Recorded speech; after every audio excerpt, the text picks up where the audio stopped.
MacLeod Battles covers 5 military episodes of the many involving Clan MacLeod.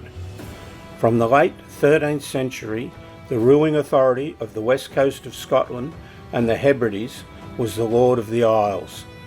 The Lord held his council at Finlagan on Islay, and chiefs of the 2 branches of Clan MacLeod or their representatives were among the important people present. These were golden times for those under the Lordship, with disputes settled peaceably, laws agreed, the arts encouraged, and even marriages arranged. But by 1490, the Lordship was in decline. James IV of Scotland declared the Lordship forfeited in 1493, but did not have the military resources required to enforce his authority. For the next 120 years, the clan chiefs acted as independent rulers. This was the time of feuds and forays. Some Highland chiefs engaged in piracy on ships passing their lands. Trade that could bring wealth to the Highlands and Islands was disrupted. Taxes went unpaid. By the last of our stories, the ultimate ruler was James VI of Scotland, by then also James I of England and Ireland. He and his parliament were in no mood to put up with the rebellions by Highland clans. Troublesome chiefs were given their chance to reform. Otherwise they were deprived of their lands and replaced by others who would fall into line. Our first story is the Battle of Glendale.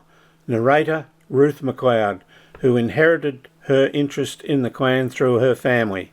She has been to 10 clan parliaments, participated in the North Room youth group, and held numerous clan society positions. Glendale is in the northwest of the Isle of Skye, and from here we overlook the scene of the Battle of Glendale. The year it took place has been debated, but most likely it was 1490. The MacDonald commander was Donald Grumach MacDonald. His second in command was Alan MacDonald of Moidart. Together they led a force of MacDonalds from the Scottish mainland and the Outer Isles, in numbers far superior than the MacLeods could collect. Their galleys landed at Loch Einort on the west coast of Skye. They ravaged the districts of Minginish, Brackadale and Durinish, right up to the gates of Dunvegan Castle, then swept on into Glendale. While they were engaged in this grim endeavour, word was sent to Alistair Croddock, the MacLeod chief of Harris and Dunvegan. He was away in the Isle of Harris, but was urgently needed back home to lead the clan. Alistair hastened back from Harris and landed at Glendale. His relatively small band of MacLeods drew up on the brow of a hill with the river Hamara in front. This defensive position made it difficult for the MacDonalds to attack. Here, the opponents eyed each other for 2 days. Alistair then was joined by his half-brother and second in command, Donald More of Meadle. Donald had gathered the great body of Clan MacLeod from the Isle of Skye. Further reinforcements came from the MacLeods of Lewis, who landed their galleys at the head of Loch Poolteal. When he was ready, Alistair took the offensive and attacked across the river Hamara. Place names have given clues to the battle site. There is an Alt Derg, meaning red or bloody stream, and also Bein Nachraich, hill of the raid. Written descriptions are pretty sparse, but we know the fairy flag was taken into battle. And we also know that Alistair Croddock's mother insisted on being there and seeing the battle, and was probably on Bein Nachraich with assigned bodyguards. It was a tremendous battle. Donald More of Meidle was slain, along with several hundred of the MacLeods. The MacLeods were being dispersed and wavering. Alistair Craddock's mother commanded the fairy flag be waved. The combat was renewed with redoubled fury and immense slaughter on both sides. A party of MacDonalds under Alan of Moidart rushed into the midst of the MacLeods and separated Alistair and the fairy flag escort from the rest of the clan. As Tormund Paul Dew, the hereditary banner bearer, waved the fairy flag, Murdo MacAskill cut down Donald Bruma, the MacDonald leader. Donald's head was held aloft on the point of a spear for all to see, and the MacLeod pipers were instructed to play the MacDonald's lament. The sound of this ill-omened music and the gruesome sight of their leader's head struck a panic into the MacDonalds. They began to give way on all sides. Alan of Moidart tried to rally them. He killed Murdo MacAskill in a single combat, and then 3 of Murdo's brothers, but it was in vain. The MacDonalds were already in retreat. It was no rout. The MacLeod's ranks were so depleted and their men so exhausted that they were incapable of giving chase. The remnants of the great MacDonald raiding party, now led by Alan of Moidart, made its way back to their galleys and sailed away from Loch Einort without further harassment. The day belonged to the MacLeods, but with such losses it could hardly be claimed as a victory. It is said the only winners were the Glendale Ravens, who feasted on the MacDonald corpses. The MacLeods occupied the field of battle and would have recovered their dead and given them an honourable burial.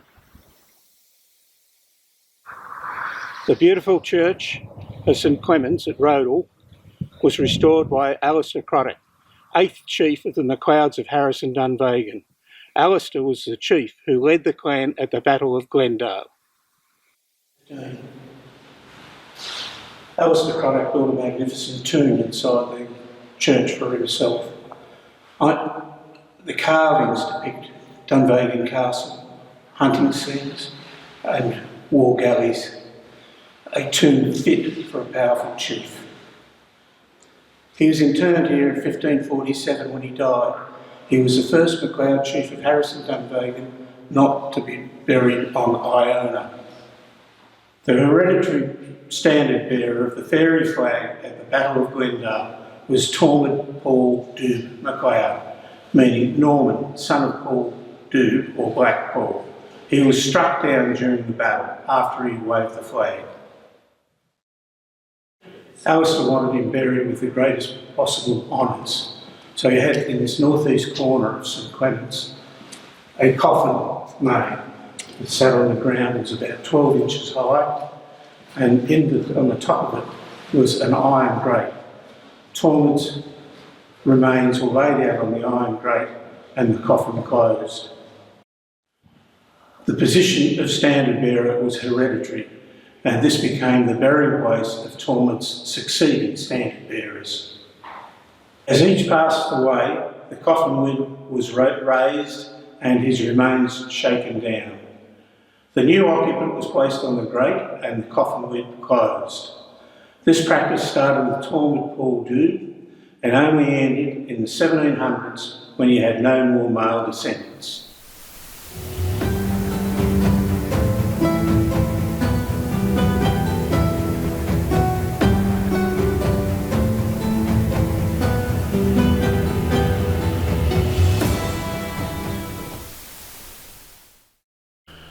On the way to Waternish, we passed Skye's famous fairy bridge.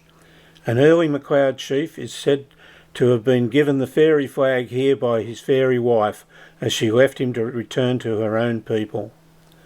Nearby is the picturesque hamlet of Stane, which was originally a fishing village. Stane has the oldest inn on Skye, dating back to the 1700s. Now Ruth will tell us about the Battle of the Spoiling of the Dyke. We are at Trumpen Church on the Waternish Peninsula of the Isle of Skye. This was the scene of one of the most famous of the MacLeod Battles, known as the Battle of the Spoiling of the Dyke. The church dates back to ancient times and was called Kilconnan in dedication to an early saint. On a Sunday morning, early in May 1578, the MacDonalds raided and with a spectacular fire burnt the church with its congregation inside. The 8 MacDonald Burlins landed at Ardmore. Their landing was favoured by a dense fog. In silence, the invaders climbed the steep slope from the shore, and when reaching more level ground, made a dash to the church. A MacDonald detachment, armed with swords, was posted to guard the only door with the purpose of cutting down any of the congregation who should try to escape. Other MacDonalds threw flaming torches onto the thatched roof, which was soon ablaze. Pleas for mercy were cruelly ignored. The flaming roof timbers crashed on the worshippers. Only one woman escaped. Her name was Margaret MacLeod. She had escaped through the door with a crowd of others, and while the others were killed outright, she had a breast cut off. She lay among the MacLeod dead, and when an opportunity arose, she escaped. She made for her home at Unish, but died from loss of blood on the way at a place now called Margaret's Well. Not all the Waternish people were in the church. The alarm was sent to the MacLeod chief at Dunvegan. At the time, Waternish belonged to the MacLeod of the Lewes, but MacLeod of Dunvegan certainly had a military interest in the lands. The chief called together as many men as possible and embarked them in his Burlins together with the fairy flag. At the same time, he sent the fiery cross around with instructions for all available fighting men to head for Trumpen. The wind started to rise and cleared the fog. The MacDonalds, now their evil work had finished, were about to gather cattle and booty. With a good, favourable wind, the MacLeod ships landed at Carnac Moor. The MacLeods were fresh and quickly climbed the shore. Although heavily outnumbered, they engaged the MacDonalds partway between their landing place and Trumpen Church. The fairy flag was removed from its cover and immediately had an impact. To the MacDonald eyes, the very blades of grass turned into MacLeod warriors. In alarm and dismay, the MacDonalds ran for their ships, but even the tides were against them. From the escarpment, they saw their ships were high and dry and guarded by MacLeods. They turned to make a last stand, but by now the men summoned by the fiery cross were joining the MacLeod contingent. One small MacDonald group had continued to the shore and succeeded in launching one ship with the intention of deserting their desperate clansmen. The main body of MacDonalds had no choice but to fight it out. They took up a position at the north end of the coastal escarpment. There was no ground behind them to yield as they fell back. The MacDonalds fought with the strength of animals cornered, knowing their fate was already sealed. Now heavily outnumbered, and with the MacLeod's fairy banner against them, they were quickly annihilated. Because they attacked peaceful worshippers on a Sunday, it was felt they were not entitled to a proper burial. So they were laid alongside a stone dike, which was simply pushed over on top of the corpses, and that is how the battle got its name. What of the galley that got away? A local witch cursed them in Gaelic. The English translation of her curse is: west wind to the neast, sea to bailing, board to breaking, Clan Ranald on boat a breaking, I'm not caring. As the boat was passing Neast Point, a great gale sprang up. The boat was swamped and the crew drowned.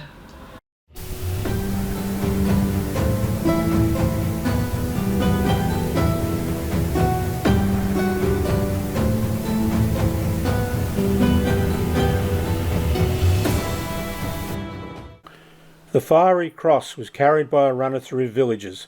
He would shout the place where the fighting men were to go for battle or to receive the chief's instructions. Reputedly, the last time the fiery cross went around Skye was 1745. The meeting place, Loch Carroy. The chief announced he would support the Hanoverian government against Bonnie Prince Charlie. Most defied the chief and simply went home. The next story, the Battle of Carnish, takes us to North Uist in the Outer Hebrides. Narrator Peter MacLeod's interest in clan history started with his first visit to Dunvegan Castle in 1981. Peter and wife Wendy produced a DVD in 2015 on tales and legends of the Isle of Skye. He has also authored a book on the same subject, as well as one on MacLeod tartans and another on MacLeod seps. Carnish is in the southwest corner of the Isle of North Uist in the Outer Hebrides. The Battle of Carnish was part of the War of the One-Eyed Woman, when Donald Gorm, the MacDonald chief, rejected Margaret, the sister of the MacLeod chief Rory Moore, as his wife. Margaret had one eye and was sent home to Dunvegan Castle on a one-eyed horse, accompanied by a one-eyed groom and a one-eyed doll. Rory Moore was infuriated. He demanded Donald Gorm take Margaret back. Donald Gorm refused and instead married the sister of Mackenzie of Kintail. Current research says there may have been some elements added down the centuries. Margaret was sent back, but possibly without the disgraceful escorts. Whatever happened, there is no doubt a vicious war broke out between the MacLeods and MacDonalds around 1600.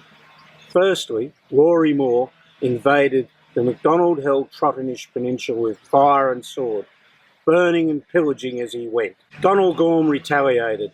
He sent a large party of men and successfully raided Rory Moore's South Harris lands. They killed some of the inhabitants and carried off a great number of cattle. The natives of North Uist realised they could be the target of retaliation. They took most of their goods and cattle to Trinity Church near Carnish as a kind of sanctuary, and because it is remote in the southwest corner of North Uist. Rory Moore enlisted his cousin, Donald Glass MacLeod, or Grey-Headed Donald, and 60 men to raid Donald Gorm's island of North Uist.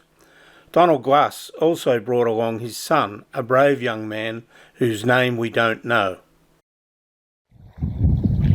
Rory accompanied his troops, who were in at least 2 boats. They sailed out of Rodal, across the Sound of Harris, down the east coast of North Uist, and westward into Loch Eyport. They landed 7 or 8 kilometres from the Minch. Rory and some of the men stayed to guard the boats, while Donald Glass, his son, and 40 men set out to gather booty and loot. MacLeod's headed for the island of Baleshire, some 6 kilometres to the west. There they spent the night. The next morning they set out to walk the 3 kilometres to Trinity Temple. On the way they caught a cow, slaughtered it and cooked it for breakfast. The MacLeod invasion was spotted even as their boats came up Loch Eyport. and word was sent to the greatest MacDonald battle leader in the Uists. The leader was Donald MacIan Vic Hamish, generally known as MacIan. He was a farmer on the island of Skye. He was well known to the MacLeods and proved to be a real terror to them in the past. MacIan set out at once with his band of 12 well-trained warriors. As they went north, they collected 3 more recruits, so that when they reached Carinish, they had a small but potent force of 15 plus himself. Near the end of the journey, MacIan was given the intelligence he needed by a local woman. She told him that the MacLeods were in the old temple having breakfast off a cow that they had stolen and slaughtered themselves that morning. The MacLeods were completely unaware of MacIan's presence. Thus far, they'd encountered no opposition at all and were confident that they could gather their spoils and make their getaway. An attacking force normally needs a 3-to-1 numerical advantage. With 40 MacLeods, but only 16 MacDonalds, MacIan saw that he could not attack. But what if he could make the defenders, the MacLeods, turn them into the attackers? MacIan divided his troop into 3 parties. The first, consisting of 7 men, he positioned about 500 metres from the temple. The second party, of 4 men, he stationed behind a knoll halfway between the temple and the first group. The third group, he instructed, also of 4 men, he instructed to sneak forward to within arrow range of the temple, and when all was ready, shout out, "MacIan is here." MacIan himself took up an elevated position slightly to the north of the first party, from where he could see his plot unfold and shout any necessary instructions. The alarm given, the MacLeods raced out in a state of confusion. 4 of them were immediately dropped with arrows. The nearest party of MacDonalds turned and ran. The MacLeods, seeing such a small band of enemies against them, gave chase.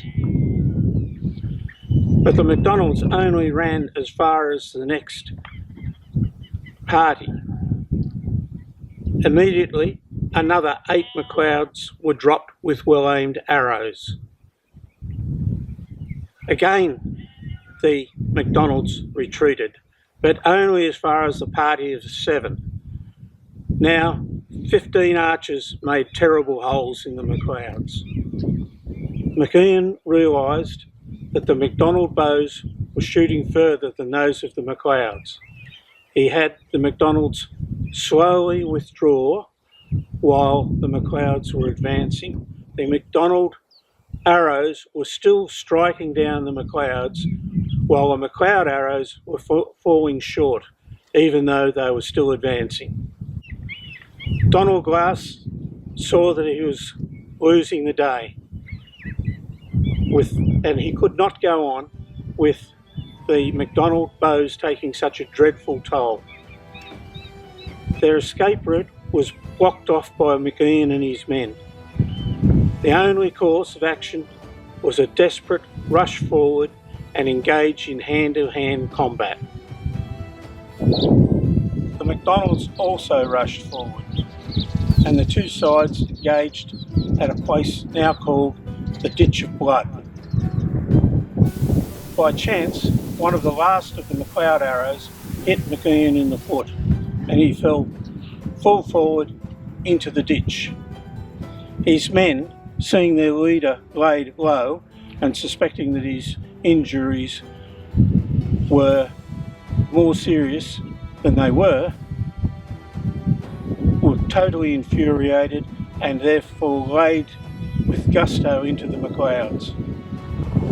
Infuriated and more experienced swordsmen, the MacDonalds soon cut the remaining MacLeods to pieces. and now there were only 5 or 6 MacLeods left. One, from his lean frame and swiftness of the foot, was known as Glas na Bean, the grey man of the mountains. He slipped away and headed back to where Rory Moore waited with the boats and his remaining raiding party. The grey man of the mountains told his story to Rory Moore, who found it most unlikely. Rory suspected the man had deserted and ordered that gallows be made out of the ship's oars. No sooner had this been done than another fugitive arrived on the scene. The story matched, and Rory Moore, fearful that MacDonald reinforcements were soon to arrive, ordered the men back into the boats and they sailed back to Rodal. The other 3 or 4 MacLeods who escaped the battle ran for the Isle of Baleshire, with MacDonald's in hot pursuit. They were not as lucky as the 2 that escaped to Rory Moore. They reached the sand on the shore, but were exhausted. They threw themselves on their knees while their leader, the son of Donald Glass, begged for mercy. None was forthcoming. The place that they were killed is still called the Bank of the Son of Donald Glass.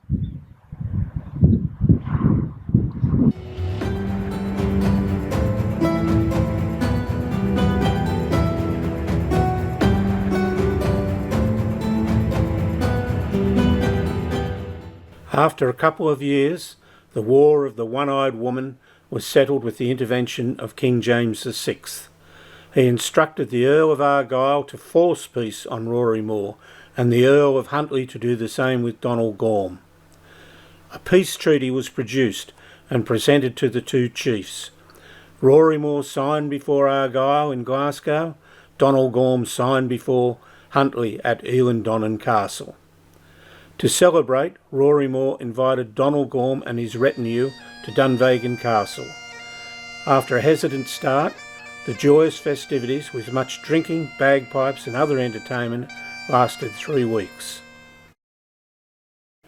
Continuing our stories, the Siege of Beresay is narrated by Kevin Tolmie and took place on islands off the Isle of Lewis in the Outer Hebrides. Kevin is editor of the Clan MacLeod magazine. As a day job, he is a driver guide in tourism. He specialises in Skye and the Western Isles.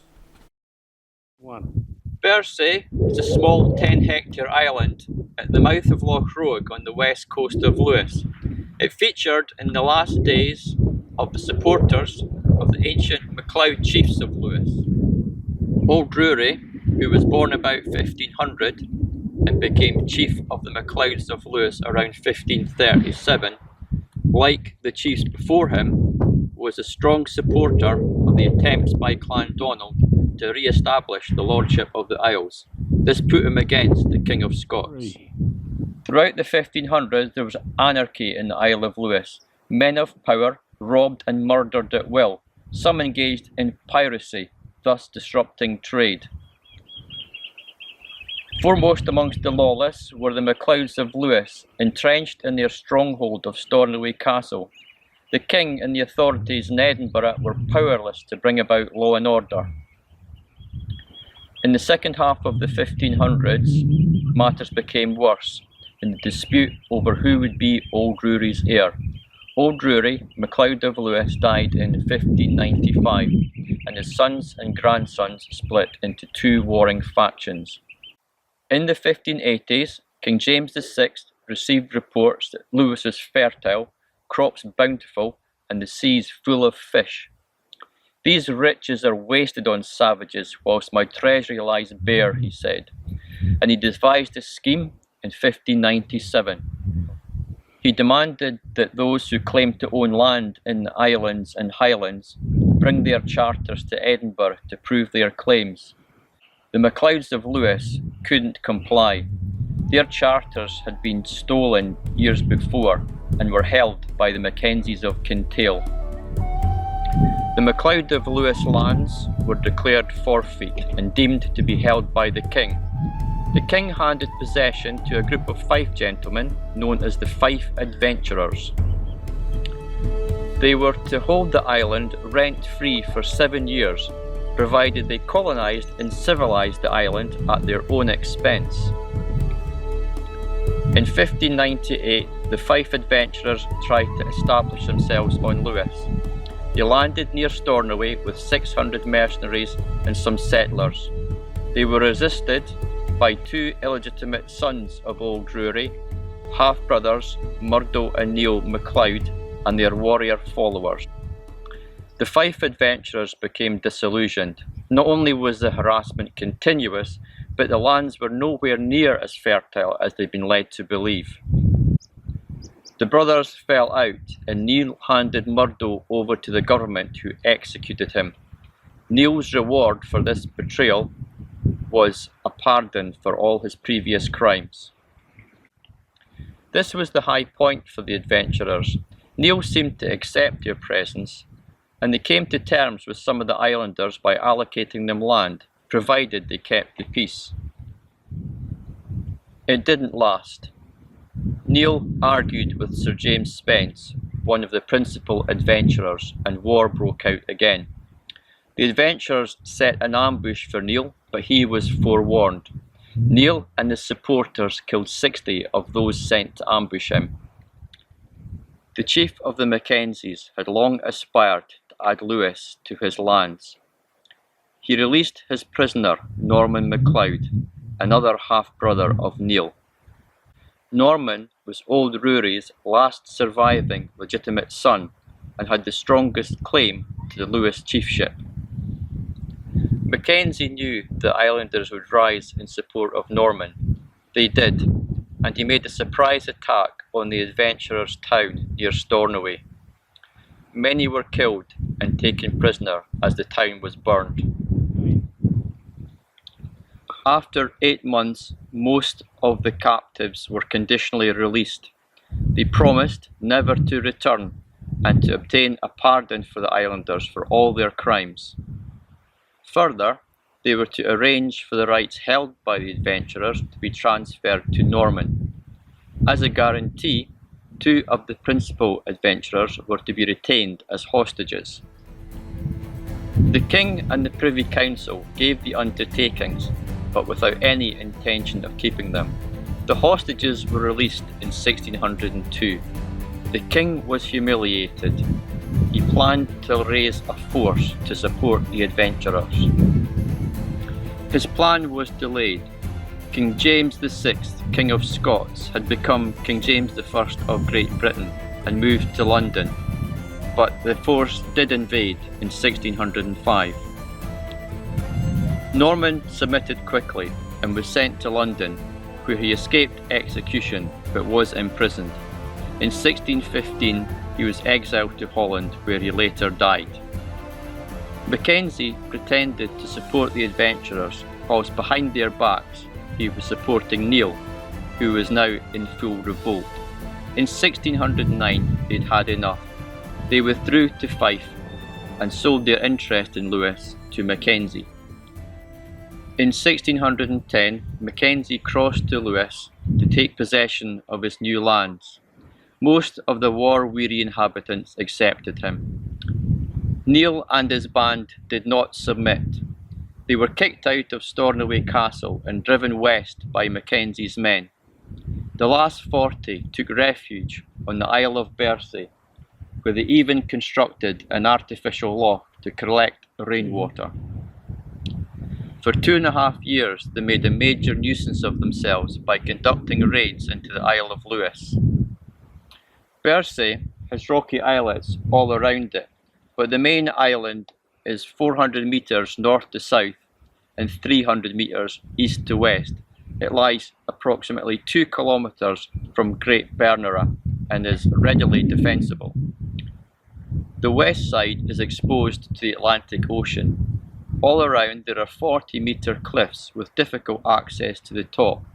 The surrounding seas are treacherous, and a opposed landing would be unlikely to succeed. There was no opposed landing. In 1611, the old chief of the Mackenzies died whilst his son and heir was still a minor. His brother Rory was appointed tutor or guardian. He was a much tougher man than the old chief. Rory Mackenzie had the wives and children of those on Bercy collected and placed on a tidal islet. If there was no surrender, the defenders would watch their loved ones perish. A deal was made. Neil and his followers didn't surrender to Mackenzie. Instead, they went to Harris and surrendered to Rory Moore, chief of the MacLeods of Harris and Dunvegan. Neil was to be taken to London, where he could plead for a pardon from the king. Instead, the Privy Council sent him to Edinburgh.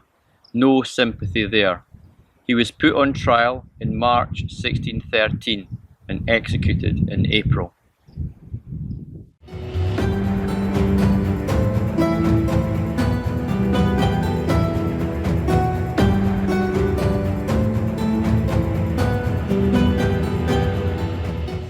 The Siege of Beresay was the final act in the eviction of the leaders of the MacLeods of Lewis from the Isle of Lewis by the Mackenzies of Kintail. It occurred between about 1610 and 1613, so it was contemporary with the final acts of resistance by the leaders of the MacLeods of Gairloch.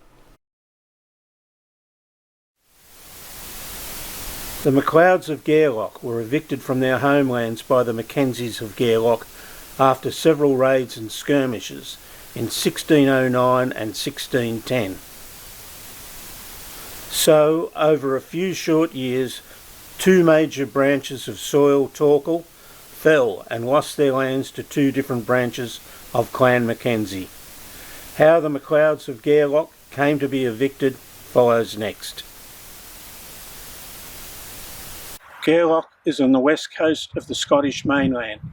The lands of Gairloch probably came to the MacLeods through a charter by Alexander, Lord of the Isles, as Earl of Ross in 1436. Around 1491, Alan, head of the Gairloch MacLeods, and his two young sons were murdered by Alan's brothers. The two boys were nephews of Hector Roy Mackenzie. Hector Roy was later the first Mackenzie of Gairloch. This deed may have encouraged Hector Roy to pursue charters in his own name. In this he was successful in 1494. He secured a further charter in 1513, and this encouraged him to pressure the MacLeods to leave. During the 1500s, there were many skirmishes, but eventually the Mackenzies and MacLeods tolerated or accepted each other. The Mackenzies occupied 2/3 of Gairloch, while the MacLeods occupied 1/3. By 1600, the head of the MacLeods of Gairloch was Donald Dube MacLeod, whose brother was John Holmack MacLeod. John Holmack was involved in an incident in 1602. There was a feud between Mackenzie of Kintail and MacDonald of Glengarry. Glengarry had sent a fleet north to Loch Alsh, and then further north he sent a reconnaissance party under Alexander Macquarie. They landed at Applecross.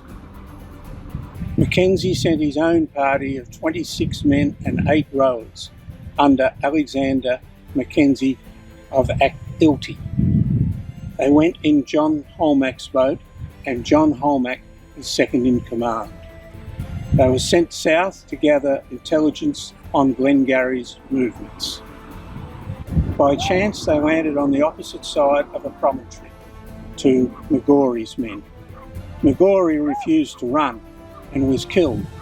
The rest of Glengarry's men took to their Berlin and escaped while being pursued by Mackenzie's men in John Holmack's boat. Nearing Loch Alsh, John Holmack saw one of Glengarry's men putting his quiver on the end of his bow and raising it, which John Holmack guessed was a signal for reinforcements. They turned, and had no sooner done so than they saw and were chased by Glengarry's fleet of 37 boats. The men asked John Holmack what to do. He said, "Escape to seaward," but as he uttered this advice, the seaward route was cut off by part of Glengarry's fleet. They landed on the shore and only escaped by taking to the hills. So in 1602, the MacLeods of Gairloch were actually assisting the Mackenzies, but this did not last. In 1606, John Roy Mackenzie obtained a charter erecting Gairloch into a free baronry. It's a fair assumption that the MacLeods were expelled soon after this, but they did not go peaceably. Many of the MacLeods who had been driven from Gairloch settled on Skye. A number of the young men were invited by Rory Moore, the chief of the MacLeods of Harris and Dunvegan, to spend Hogmanay night at Dunvegan Castle. It was a large gathering. In the kitchen was an old woman, Fair Sarah, who was reputedly a witch. After dinner, the men began to drink, and after a while they sent for Fair Sarah to hear some of her wisdom.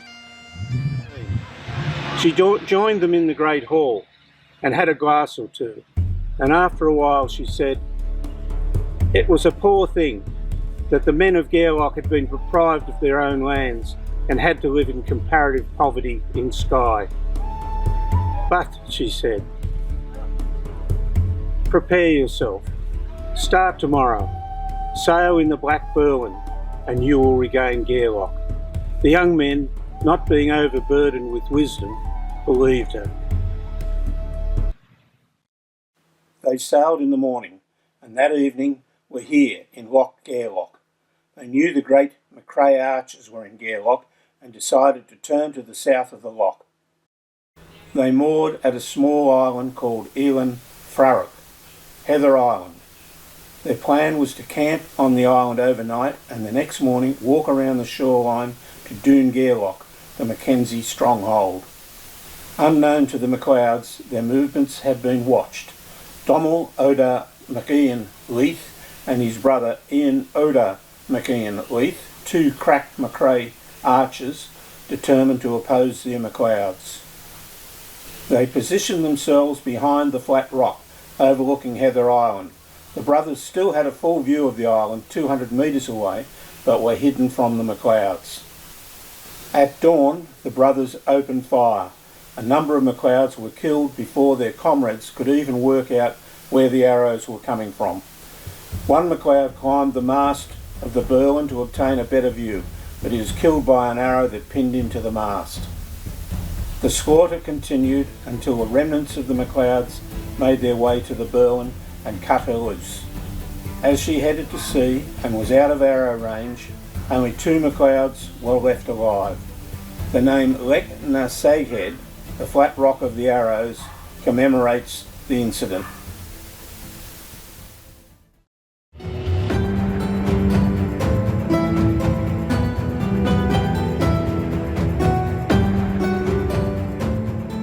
In late 1609, several of the MacLeod of Gairloch family and their followers raided Diabag in the south of the Gairloch lands.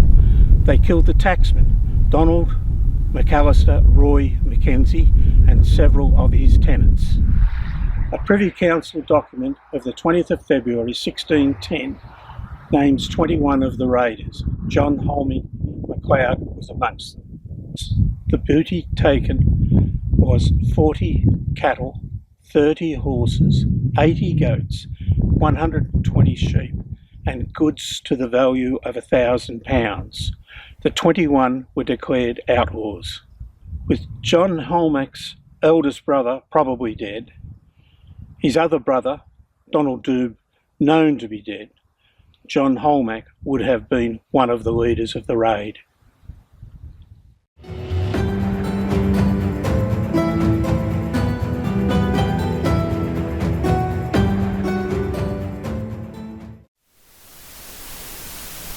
In 1610, John MacAllan MacRory, son of John Holmack's eldest brother Alan, led another raid into South Gairloch.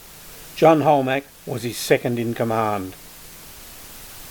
The grim mountain left of centre is Skye Dubh. It is about 1 kilometre away. Lochan and Fee is 3 to 4 kilometres to the right or west of Skye Dubh and above Glen Torridon. In 1610, a battle took place at Lochan and Fee. It was a disaster for the MacLeods. The Mackenzie leader was Alistair Breck Mackenzie, who had the assistance of some crack Macrae archers, led by Donald Odar Macrae. Of the 17 or 18 MacLeod losses, a number were killed in the battle, while others were taken prisoner only to be hanged later. The MacLeod leader, John MacAllan MacRory, was captured and held as a prisoner. John Holmack and a few others escaped from the battle and were pursued out of the district. This battle destroyed the MacLeods of Gairloch as a fighting force and finalised the conquering of Gairloch by the Mackenzies. Although the Mackenzies had conquered Gairloch, there was still one more major incident. In August 1611, there was a sea fight in Clachan Bay off the Isle of Raasay. Murdo Mackenzie, brother of Alexander of Gairloch, accompanied by Alexander Bain, the younger of Tulloch, and others, embarked on a ship with a cargo of wine and other commodities. Their stated destination was Skye, their inferred purpose trade, but two other possible reasons have come down to us. Most likely was the capture of John Holmack MacLeod, the other to seek the hand in marriage of the daughter of Donald Dhu MacRory. Instead of going to Skye, a storm forced the ship to anchor in Clachan Bay, off the present site of Raasay House. Malcolm Og MacLeod, Laird of Raasay, found out that Murdo, brother of Alexander Mackenzie of Gairloch, was on board. He schemed that if he could take Murdo prisoner, he could be exchanged for his cousin, John MacAllan MacRory MacLeod. Raasay and 12 others boarded the ship on pretence of buying some wine. He'd left instructions for others in small boats to come to the ship as soon as they saw any action. Raasay and his party began to drink on friendly terms with the ship's company. 4 of Murdo's men, suspecting treachery, refrained from drinking. The rest of Murdo's men soon became drunk and went below to sleep. Raasay, who was sitting next to Murdo, said, "Murdo, you must be my prisoner." Murdo jumped up and, taking Raasay by the middle, said, "I scorn to be your prisoner." One of Raasay's men stabbed Murdo with a dirk. Murdo leapt up to grab his sword, but tripped and fell back into the sea. He was a good swimmer, but the men coming out from the shore in the small boats drowned him. The 4 men, who kept themselves sober, resolved to sell their lives dearly. Those below, Alexander Bain and 6 others, were killed by Raasay's men as they came on deck. The sober 4 accounted for all of Raasay's party. The 4 then prevented the men from the small boats boarding by using pistols with powder and shot handed to them by the ship's crew. When this ran out, they used pots and pans and whatever came to hand. One of the 4 was killed by a shot from the small boats. The other 3 managed to cut the anchor line and sailed back to Gairloch. A traditional story has it that John Holmack MacLeod settled on Skye. To hide from the Mackenzies, who were out to kill him, he dropped the MacLeod surname. Holmack became Ptolemy, and he became the progenitor of the Ptolemy sept of Clan MacLeod. Recent historians have questioned this, and cite other possibilities for the origins of the Ptolemies. They are pointers that John Hallmark settled in Lewis and founded the family known as Natalma in the island.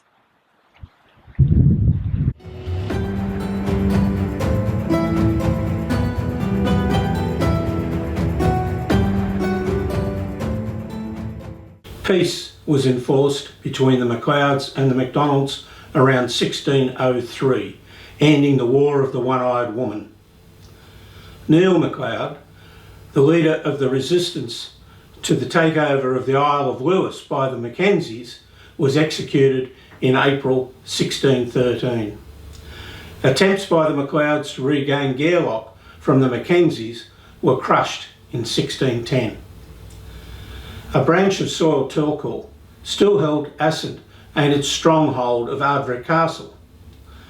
The head of the family and possessor of the lands of Ascent was another Neil MacLeod. From the 1650s, Neil suffered false accusations, misfortunes not of his own making, and the theft of vital documents.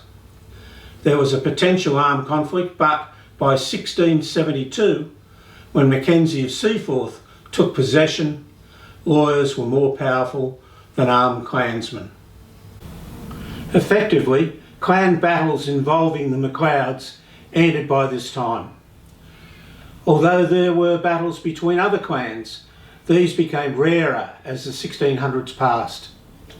It could be said that clan warfare ceased during this century.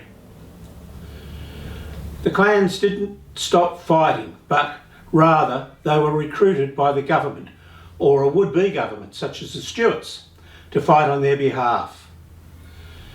The old hatreds weren't entirely forgotten. Sometimes a clan would join a particular side partly because an old enemy was on the other side. The warrior instinct in clansmen didn't disappear either. The highlands and islands became, and still are, fertile recruiting grounds for the British Armed Services.